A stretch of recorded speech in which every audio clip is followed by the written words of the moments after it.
I'm going to be talking to Bradley Fortuin, who's a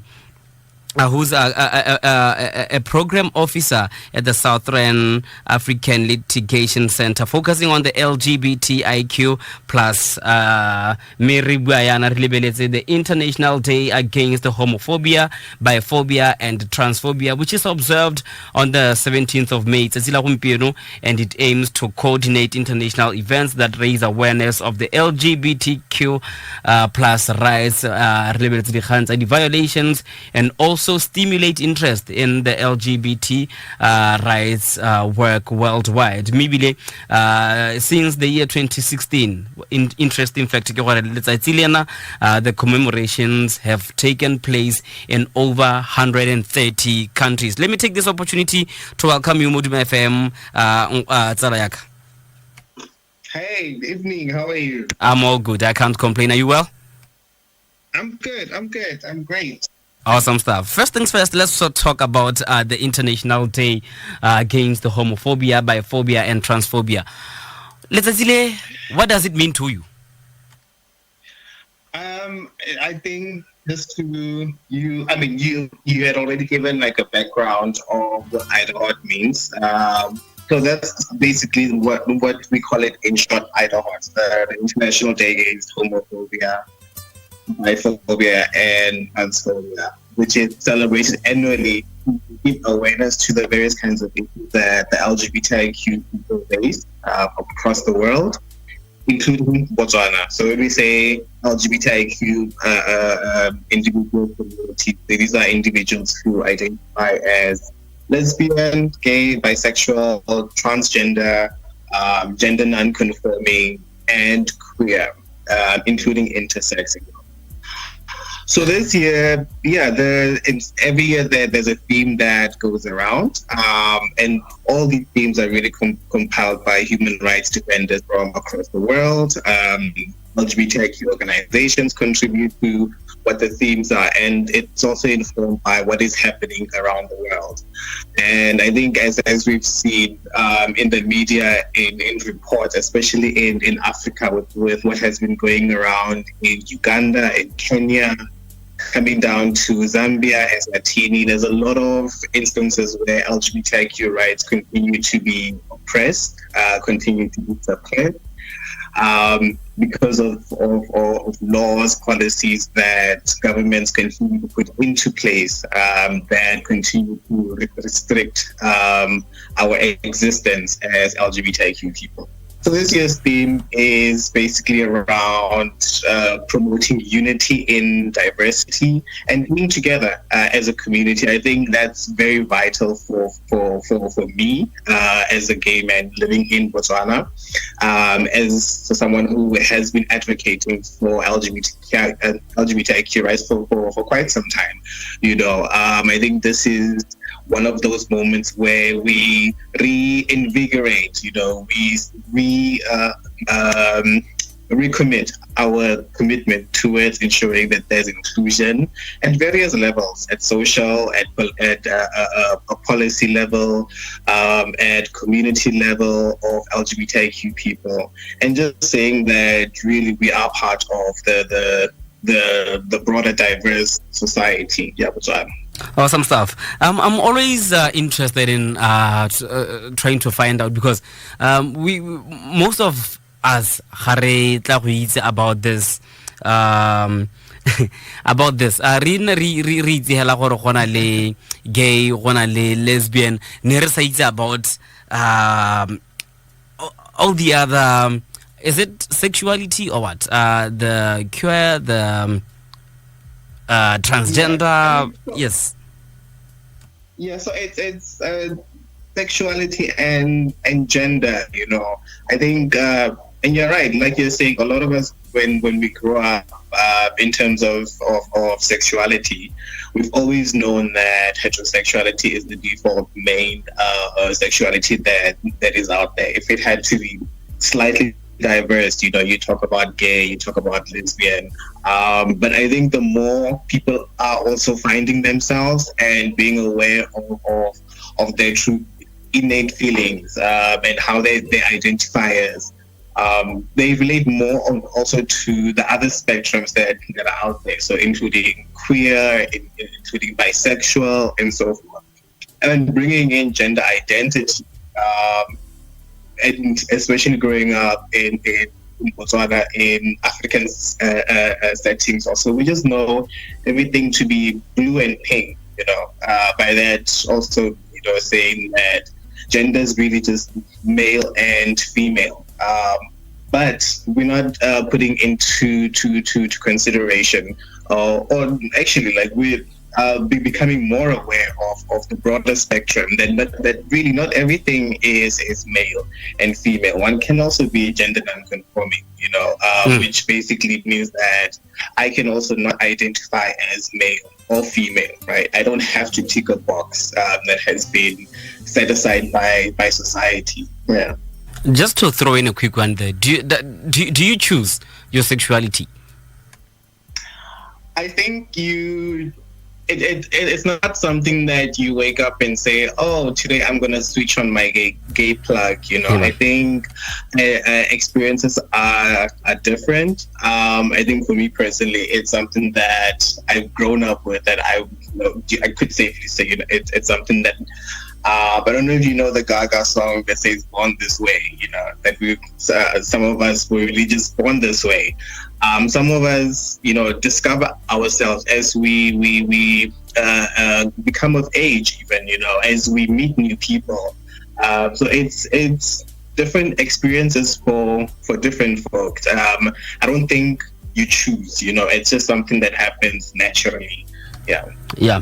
Let's take it a little bit closer to home. Maybe not a little closer. Let's bring it home. How is our posture as Botswana? Where do we stand now? The International Day against the homophobia, biphobia, and transphobia. Yeah, I mean, LGBTIQ rights, which essentially are human rights, is a waving motion. We know, and a lot of the big changes that came about started around 2016, which and these were done by the courts, where the courts had granted LGBTIQ people the right to freedom of association, the right to assembly and expression, which essentially was denied by the government in the beginning. And this was when Laibo was still trying to get registered. Fast forwarding it to one of the landmark cases was the decriminalization of consensual same-sex sexual activities by the courts again. And for us, this was also like the foundation of stigma, discrimination, exclusion that communities have faced throughout the years and continue to face even now, because that also still has an impact on public perception and the way people interact, view LGBTIQ people. But we do know that the courts have said that LGBTIQ people do need to be protected in Botswana. And this is at various levels, at policy level, at procedural level, and so forth. And the courts have also said that it's the role of the government to ensure that awareness raising is done. So if it's on human rights, if it's on sexuality, if it's on gender, in a broader level also, that needs to be done by the government with the support of obviously CSOs and so forth. And I think that's also where the discourse slightly comes, when the courts make all these beautiful pro-human rights pronouncements, but when it comes to implementation, there's that lacking behind, which could be for various reasons. But government has also done, good steps, especially towards health, in ensuring that, especially men who have sex with men, transgender persons are included in HIV services. So that is also one of the good steps that government has done. So as much as there's the gaps, there's also some positive steps that have been done. But yeah, I think what still needs to be done also is just once more government ensuring that there are protective services for LGBTIQ people. And how do we do this? Continuing awareness raising, doing a lot of human rights training. If it's with government officials, if it's with the police, just when we create policies, formulate frameworks, it should really not just be from that blue and pink, that male-female lens, but ensuring that it's really broad and includes everyone. Great. I'm gonna hold it right there. I want us to continue this conversation on the other side. It's 7:32 on Duma FM. More Talk More Music. We're talking about the International Day Against the Homophobia, Transphobia, and Biphobia. And on the line, I'm joined by Fortuin, who is an LGBTIQ plus program officer at the Southern African Litigation Center, and we're talking about this day. We continue the conversation on the other side of this. GC. Let's be part of. More talk, more music. 7:34 ke nako ya rona mo Duma FM More Talk More Music. Re mo vitals ra kona kong ya bolesome mere mo santse re le mo legatong la ntlha la puisano re lebeletse the International Day Against the Homophobia, Transphobia, and Biphobia. And on the line I'm joined by Mr. Bradley, who is an LGBTIQ plus program officer at the Southern African Litigation Center. Bradley, just a quick one. Does the SALC have any offices in Botswana? No, but we do have two officers, colleagues who are based here in Botswana. Unfortunately, we work remotely from our homes. But however, we do work with the South does a lot of work in Botswana. For example, we do work a lot with Thabiso for Black queer dogs, who are LGBTIQ organizations in the country. We have supported several cases, and one of the recent ones also it included the Bamalete land case. So SALC does a lot of work not only around LGBTIQ human rights, but in a broader sense. Supporting several cases that challenge the unconstitutionality of various issues in the country. Yeah. All right, just one last question before I let you go. How do we in Botswana manage the stigma surrounding the LGBTIQ plus community? What are we currently doing, and how can we improve? Because we've seen reports. Yeah.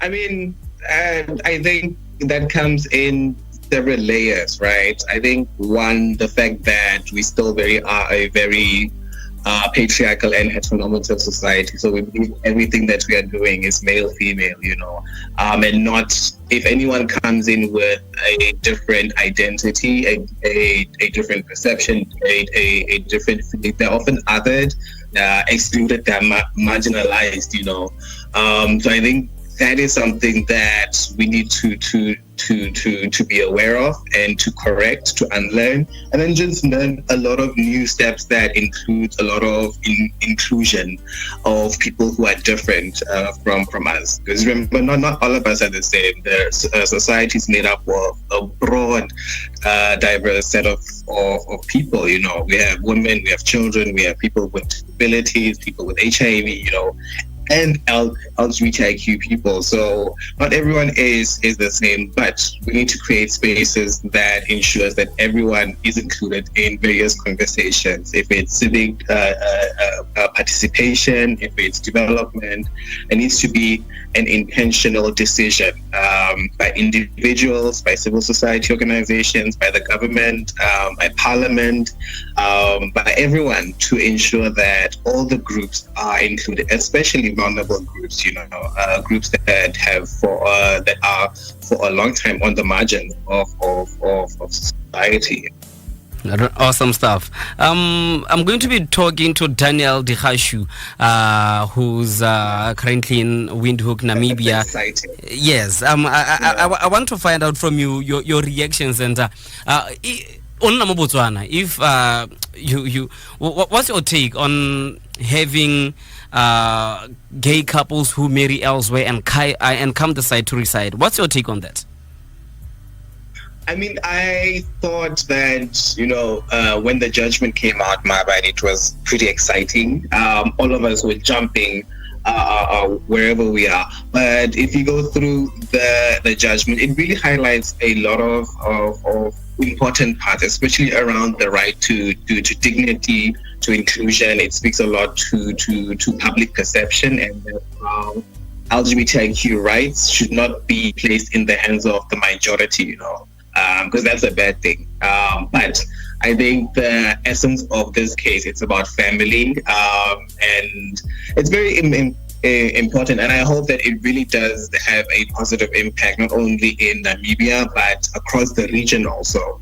To just say that indeed LGBTIQ people also have the right to marriage, to family, and to be realized and protected under whichever country or jurisdiction they are. So I think this case is very vital, especially around advocacy for inclusion and recognition of same-sex couples. Awesome stuff. Bradley, thank you so much for taking time out to speak to us. The LGBTI Thank you so much for taking time out to speak to us, Autiaga. Thank you so much. Have yourself a very good evening.